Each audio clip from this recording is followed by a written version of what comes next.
The day had started like any other, the sun rising over Memphis with a quiet warmth that I'd come to appreciate in my 67 years. I had spent the morning in the kitchen preparing David's favorite lemon pound cake. The familiar rhythm of my hands mixing the batter was a comfort, something that connected me to years of birthdays and celebrations, even if those days felt like they were slipping away faster than I wanted to admit. David was 42 now. He had always been my pride, my little boy. As I stirred the butter and sugar, I thought back to the first time I'd made this cake for him. His eyes had lit up as he tasted the sweet, zesty slice. Back then, we had shared everything, the joy, the heartache, the music that had filled our home. But now there was an uncomfortable distance between us, a gap I couldn't quite explain, even though I tried to fill it with the gestures that once mattered. This cake, this day, this moment. He called me later that morning, hurried as always, his voice wrapped in the professional tone of someone far removed from the boy I once knew. "Mom, I've got a meeting. Don't go to any trouble for dinner." I could hear the words clearly, but I couldn't make sense of them. A meeting on his birthday? It was a hollow excuse. I knew it, and yet I didn't question him. What was the point? Maybe he just couldn't admit that his mother still mattered. Maybe he couldn't find room for her in the busy life he had carved out for himself. I didn't let the disappointment show. After all, I was just his mother. What did I really have to complain about? I hung up the phone and placed the cake in the oven, but a knot had already formed in my stomach. It wasn't just that he wouldn't be here with me to celebrate his birthday, but the way he said it, so matter-of-fact, so dismissive, was like a sharp knife in my chest. Was I invisible to him now? As the cake baked, the warmth of the oven mingled with the cold unease that had settled deep within me. I busied myself with polishing the gold record on the wall, one of Sam's songs, one of the many things that defined our life together. The photographs around it, all those moments frozen in time, felt distant now. The days when we were all together, laughing, dreaming, building something that felt so solid. How could they have all disappeared so quickly? David wouldn't even know how much I'd sacrificed. I had saved this very studio, our studio, from the brink of collapse. The memories of those long, lonely nights, the deals I had made in silence to keep this place alive, those moments felt like they belonged to someone else. And then he showed up. His face stiff with some unspoken tension, walked into my kitchen like he was already on a mission. His hands were empty. No cake, no card, no warm embrace for the woman who gave him life. He didn't even say hello. He just walked in with purpose and placed a thick leather portfolio on the table. That was the moment it hit me. Something had changed. It wasn't just that my son was a man now, it was that he had become someone I didn't recognize. He opened the portfolio, and in the sharp, sterile light of the kitchen, began to present a new vision, a restructuring of the studio, a modernization of the asset. His words felt foreign, and my heart sank as he spoke with such cold efficiency, like a businessman discussing numbers with no regard for the legacy those numbers represented. "I'm going to turn this place into something real, Mom," he said, eyes gleaming with ambition. "They'll keep the Rain name, of course, but it'll finally be worth something tangible." Tangible, that word stung like a slap. The studio wasn't just a building to me, it wasn't just a thing to be transformed. It was the very fabric of everything we had built together, the music, the memories, the sweat and tears of a lifetime. But David didn't see it that way. He was too caught up in his vision of what he could build, of what he could make out of this place, without ever considering what had already been made. And then, just like that, he hit me with it. He didn't even let me process what he was saying before he pushed a pen in my direction. His eyes were expectant, waiting for me to sign away a piece of our history, a piece of our family's soul. I could feel my hand trembling, but I signed anyway. And that's when he said it. "You've never done a single meaningful thing for me." The words landed in my chest like a bullet, stealing the air from my lungs. For all these years, all these sacrifices, everything I'd done to build and protect him, none of it mattered. Not to him. As the ink dried on that piece of paper, something else dried in me, something I couldn't get back. That was the moment everything changed, and it would be the last time he would ever underestimate me. Before I continue, I want to ask all of you to please give a like to this video and subscribe to my channel, The Silent Stories, for more stories like mine. Your support means the world to me. Also, I'd love to know where you're watching from, so drop a comment telling me which country you're tuning in from. It's incredible to see how far this community of wonderful people has grown, and I'm so grateful to be able to share my story with you. Rain Soul Records wasn't just a business to me, it was everything. It was my history, my heart, and the one constant in a life full of changes. Before David, it was just a dream, one born out of the love of music, the need to capture the essence of Memphis, to give a voice to the legends whose music had shaped us all. And when Sam passed, it became more than just a business. It became my mission, my legacy. I wasn't just keeping the lights on, I was keeping a piece of soul alive. I can still remember the first time I walked through that old building, the one across the street. The worn wooden floors, the echo of footsteps bouncing off the walls, the smell of aged paper and magnetic tape. This was where the magic happened. This was the place where Sam's guitar strings met the rhythm of the city, where B.B. King's blues and Al Green's soul merged into something timeless. The walls didn't just hold sound, they held memories, dreams, and the lives of people who made this city their home. David didn't understand that. To him, it was just a building, brick and mortar, nothing more. Every time I spoke about the past, about the music, about the legends who recorded here, he'd roll his eyes. He couldn't see what I saw. The music was no longer just about the sound. It was about the stories, the battles fought in those recording rooms, the triumphs and tragedies that came with every note. To me, Rain Soul Records was a living, breathing entity. It had soul, but to David it was just an asset, a property, a potential profit. He couldn't see the rich history in the peeling paint or the dust on the equipment. He couldn't see that the real value wasn't in what we could sell, but in what we had built and what it represented. When he walked into that room, all he saw was dollar signs. All I saw was the ghosts of those who had poured their hearts into creating something that would live forever. I used to think that by keeping the studio open, I was keeping the music alive for David. I thought that as long as I was around, he'd understand. I thought one day he'd see what Sam and I had built together, the sacrifices, the long nights, the grind of it all. But somewhere along the way, I had failed him. I had been so caught up in the music, in preserving the legacy, that I had neglected to teach him the real lesson, the lesson of value.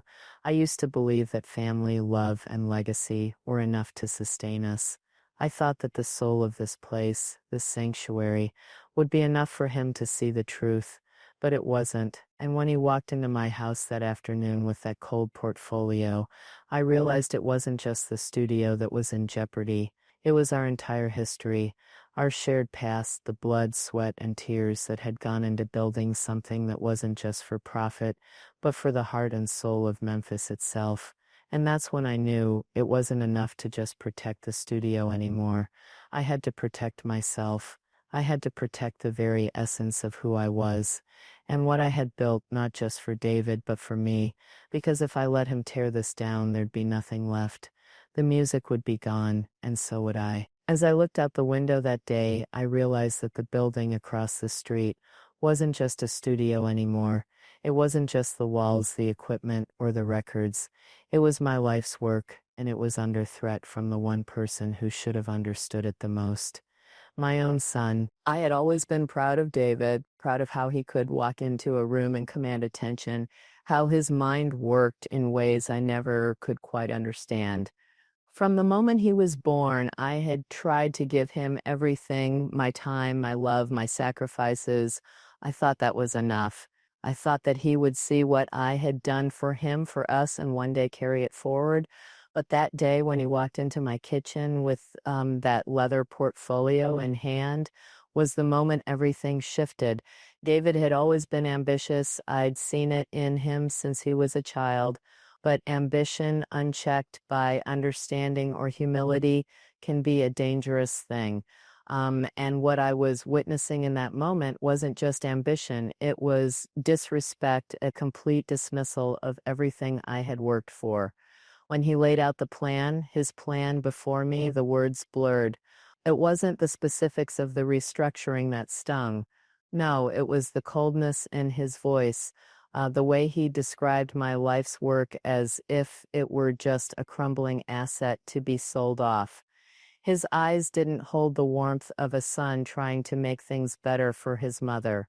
They held the gleam of a man who saw opportunity in everything and nothing else mattered. Not the years of hard work, not the blood, sweat, and tears Sam and I had poured into that place, not the legacy we had built. I looked at the portfolio he had handed me, pages upon pages of charts, projections, and percentages. The words were foreign to me, and for the first time, I felt small. I felt as if I had been relegated to the sidelines of my own story. Here was David presenting himself as the new hero, the one who would fix everything. And then came the words, "You've never done a single meaningful thing for me." They hit me like a slap, and I was momentarily paralyzed. Never, I thought, never, after everything, after every sleepless night, every sacrifice made in silence, every inch of my energy spent making sure David had what he needed. My hands trembled as I reached for the pen, signing my name on a piece of paper I didn't fully understand, but I did it, for him. I couldn't let go of the hope that maybe, just maybe, this was part of the plan to bring him back. That if I signed, if I allowed him to take over, he might one day realize what this place meant. But the moment my pen touched the paper, something inside me broke. It wasn't the signing itself. It was the realization that I had just handed away the one thing that was truly mine. The one thing that had always kept me connected to Sam, to our dream, to Memphis itself. And my own son had no idea what he had just done. David didn't see it. He didn't see the way I watched him, searching his face for any sign of the boy who had once cried over a broken toy.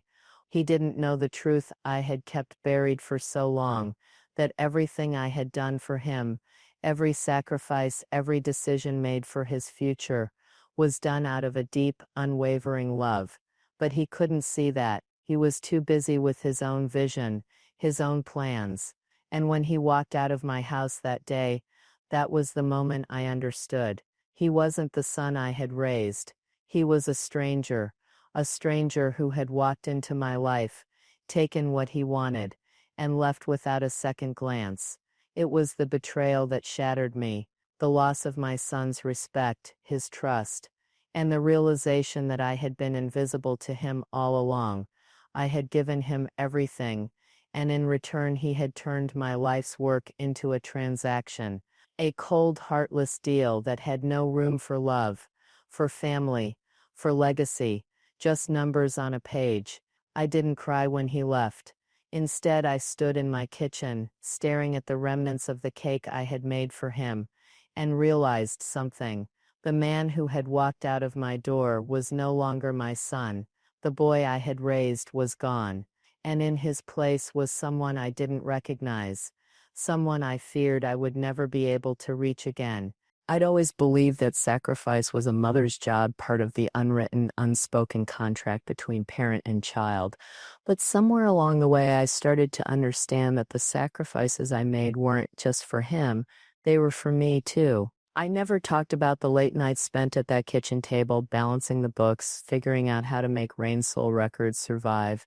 I never mentioned the sleepless nights, the unspoken worries that gnawed at me, the constant low-grade panic about the studio's future. David never knew the full weight of what I carried. He never knew how hard I fought to keep our dream alive, to make sure he had everything he needed. I had been there for him always. When he needed me, I was there. When he came home after a breakup or after a failed project, or when he was struggling with something in his life that he couldn't quite put into words, I was there. When he needed money for school, I sold my old Cadillac. I didn't hesitate. I had always believed that my role was to give him the best shot at life. I made my own life secondary, because that was what mothers did. That was what I had signed up for. I remember the day the financial crisis hit. The world seemed to collapse around us.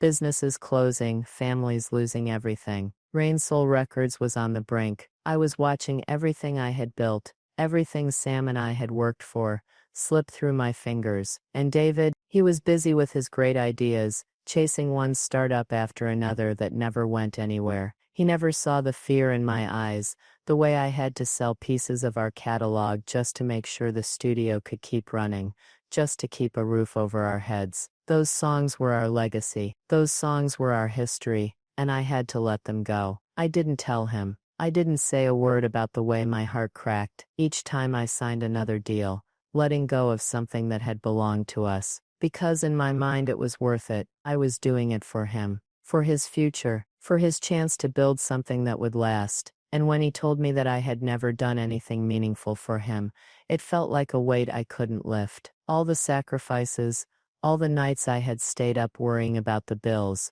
the moments I had missed, didn't they matter? Did none of it mean anything to him? I thought of all the times I had stood in the background, a silent partner in his life, supporting him without asking for anything in return. The years of unpaid labor, the choices I made to put him first. I had thought that love was enough, but it wasn't. Now in the wake of his betrayal, I saw how all those sacrifices had become invisible. They hadn't shaped the man he had become. They hadn't given me the respect I had expected, the appreciation I had hoped for. Instead, they had turned into currency for him to spend when it suited him. The weight of it was suffocating. I had given him everything, and it had been used against me. The love, the years, the dedication, it all felt like it had been thrown away, and yet I still felt the ache of motherhood in my bones. It wasn't easy to let go of the hope that my son would see me for what I had done, for who I was, but I was starting to understand something. Sacrifices made in silence, without recognition, are the ones that break you. They don't build bridges, they build walls. As I sat there feeling the sting of betrayal, I realized something else. I had been invisible to him for too long, but I wasn't going to stay invisible anymore. I wasn't going to be a shadow in my own story. I had given everything I had, and now it was time to take it all back. This was no longer just about the studio. This was about me. This was about taking my life back, about reclaiming the pieces of myself that had been scattered in the wake of his selfishness. I wasn't just his mother anymore. I was Martha Rain, and I wasn't going to let anyone forget that. It's strange how the hardest moments in life sometimes serve as the catalyst for transformation. The very thing that was meant to break me, the words David had said, the betrayal that cut to my core became the spark I didn't know I needed. For the first time in ages, I felt something other than grief, other than the weight of what I had lost. I felt anger, the kind of anger that doesn't burn you out but fuels you, the kind that doesn't let you sit down and cry in silence. It demands that you stand up and do something. It was as if a fire had been ignited in my chest, and it was burning through the sorrow, through the resignation, through the fear I had carried for so long. That night after David walked out of my door, I didn't cry. I didn't collapse in on myself. I stood there in the silence of the house that once echoed with laughter and music, and I realized something. I wasn't going to let him destroy me. Not like this. In the past, I had always put David first. I had been the pillar that supported him, the one who quietly bore the weight of our world. But that night I understood for the first time that I needed to be my own pillar. I needed to protect myself, my legacy, and the work that Sam and I had built from the ground up. No one else was going to fight for me. If I didn't fight for myself, no one would. I went to the kitchen, the same kitchen where I had made his birthday cake, and I took a long look at the cool, empty counter. The cake was still there, untouched, a symbol of everything I had tried to give him. But it didn't matter anymore. I wiped away the tears that had started to fall, wiped away the years of self-doubt and the fear that had gripped me. I thought about the studio, about what it represented. It wasn't just a building, it wasn't just equipment and old tapes. It was the heart of my life, and I wasn't going to let it be bulldozed, not without a fight. I couldn't let David's words be the last word. And then it hit me like a lightning bolt. This wasn't just about David, it was about me. I had always been a mother first. I had always been a caretaker. But who was I when all of that was stripped away? Who was I when the son I had devoted my life to didn't care about what I had built? The answer came to me, soft but sure. I was Martha Rain, and I had fought too long and too hard to let this be the end of my story. I didn't have to wait for permission. I didn't need David's approval. I didn't need anyone to validate my existence. I had spent so many years thinking that I was just the background to someone else's story. But now I understood that I was the protagonist in my own, and I was ready to take control of it. I grabbed the phone and dialed Celeste's number, my hands steady despite the tremor of the moment. She answered almost immediately, her warm voice a balm on my raw soul. "I need your help," I said, my voice calm, even. "It's time to take action. I'm not just going to sit here anymore. I'm going to get everything back." There was a long pause on the other end, and then Celeste spoke, her voice sharp with determination. "We're going to do this, Martha. You're not alone." In that moment, something inside me shifted. I wasn't just a mother anymore. I wasn't just someone's wife, or someone's daughter, or someone's caretaker. I was a force unto myself, and I had been for much longer than I had realized. And now I was going to reclaim my life. For the first time in a long while, I felt alive. Not the fading echo of what I had been, but the real, unshakable strength of who I was becoming. This wasn't just about saving a building, it was about saving myself. It was about finding my strength again and using it to take back what was mine. And I wasn't going to stop until I did. The days following that moment were filled with a new kind of energy. There was a sense of urgency in the air, a call to action that I couldn't ignore. And when I reached out to Celeste, it was as if a weight had been lifted from my shoulders. She hadn't hesitated. She hadn't questioned me. She had simply said, "We're doing this, Martha. You've been carrying this alone for too long." Her unwavering confidence was exactly what I needed. Celeste had always been a quiet force in my life, stepping in when needed but never pushing herself forward. She wasn't my biological daughter, but I had raised her as my own since she was just a child, and in many ways I had come to see her as the daughter I never had.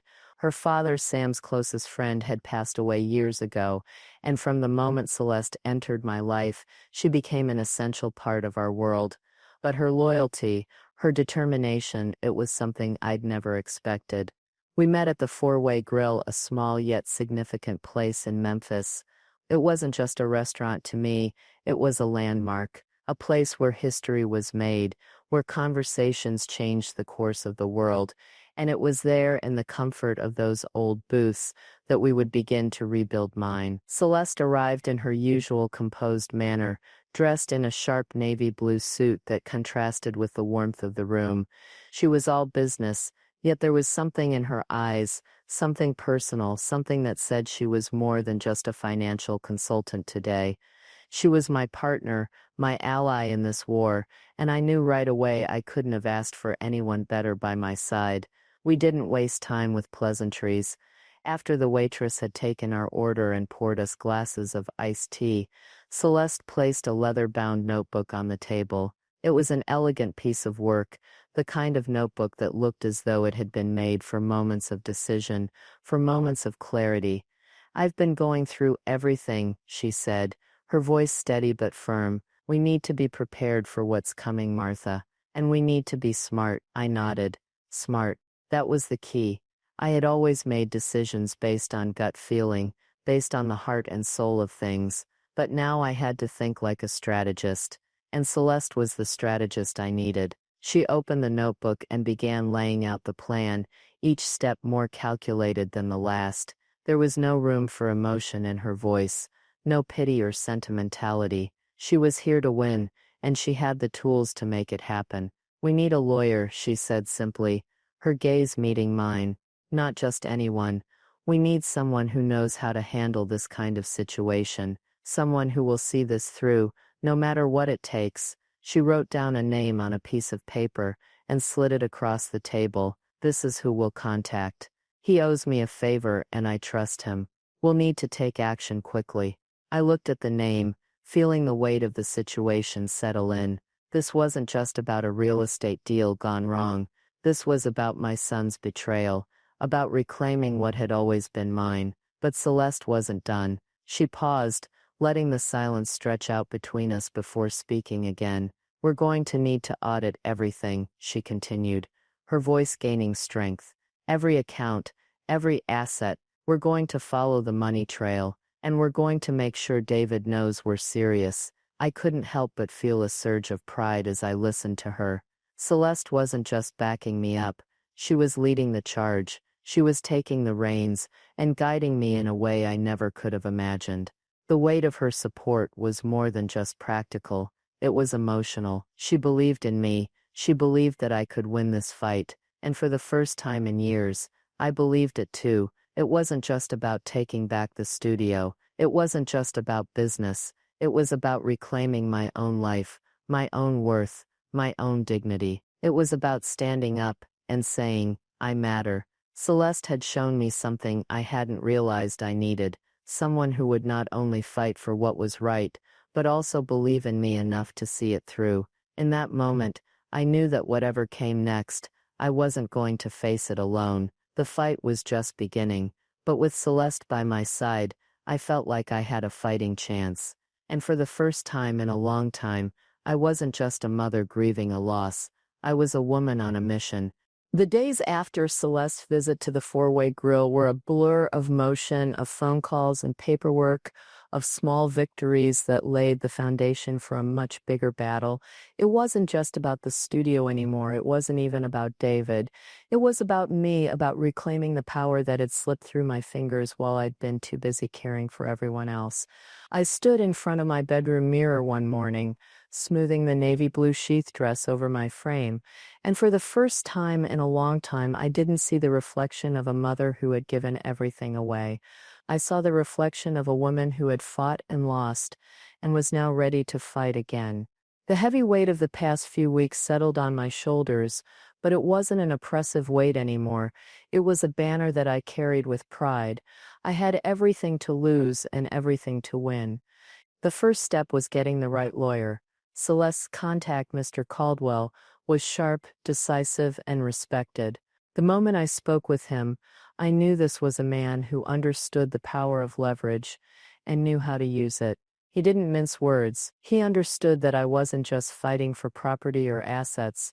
I was fighting for justice, for dignity, and for the legacy that David had so carelessly dismissed. Celeste and I worked tirelessly. We gathered everything: bank statements, contracts, old tax returns, affidavits.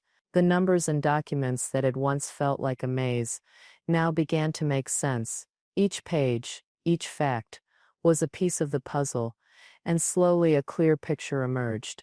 A picture of betrayal, a picture of greed, and most importantly, a picture of what David had never understood: my value. I could see the surprise in Mr. Caldwell's eyes as he sifted through the materials we had compiled. The fact that David had underestimated me and my business was becoming all too clear. "This is impressive," he said, as he looked at the spreadsheets and asset evaluations. "Your son had no idea what he was really up against." The sting of that statement was sharp, but it also felt like a cold reassurance. It was a confirmation of everything I had feared, but hadn't wanted to admit. David had walked into this, thinking he was outsmarting me, but what he didn't understand was that the world I had built wasn't a crumbling empire. It was a foundation that had weathered storms for decades. The more I learned, the more my resolve solidified. The financial restructuring Celeste had been putting together was coming together beautifully. The estate was being safeguarded, the trust was set up, and David's influence was slipping through the cracks like sand. My money wasn't just scattered in accounts, it was solid, structured, and protected, and David would no longer be able to touch it. But that wasn't enough. I had to make a stand, a statement to the world that I was no longer going to be passive. I wasn't going to be the mother who simply stood in the background, quietly supporting the dreams of others while my own faded into the distance. I was going to stand in my truth, in my power, and take back what was mine, not just for me, but for Sam, for Memphis, and for all the artists who had poured their hearts into the music that had made Rain Soul Records a legend. The final blow came when I walked across the street, the familiar key heavy in my hand. The studio, now quiet and abandoned, still held echoes of everything it had been, but I wasn't there to mourn anymore. I wasn't there to grieve the loss of what David had tried to tear down. I was there to breathe life back into it. With Celeste by my side, we started the work of reviving the studio. We cleaned, we fixed, and we worked. We didn't just want to reopen the doors, we wanted to honor what had been, and we wanted to build something new. We weren't going to erase the past, but we weren't going to be trapped by it either. As I stood in the control room that first day, watching the first new artist step into the booth to record, I knew that everything had changed. It wasn't just the studio that had been reborn, it was me, the woman I had buried under decades of selflessness, of sacrifice, of quiet love, was back. I had found my voice again, my strength and my purpose. David would never understand what I had done. He wouldn't understand the magnitude of the fight that I had won, but it didn't matter anymore. The legacy I had built wasn't for him. It wasn't for anyone else but me. And for the first time, I wasn't just an afterthought in my own life. I was the author of my own story. Reclaiming Rain Soul Records wasn't just about a building, it was about reclaiming myself. It was about owning my power, my legacy, and my future. I wasn't just fighting for what I had built, I was fighting for what I was still capable of creating. And that fight had just begun.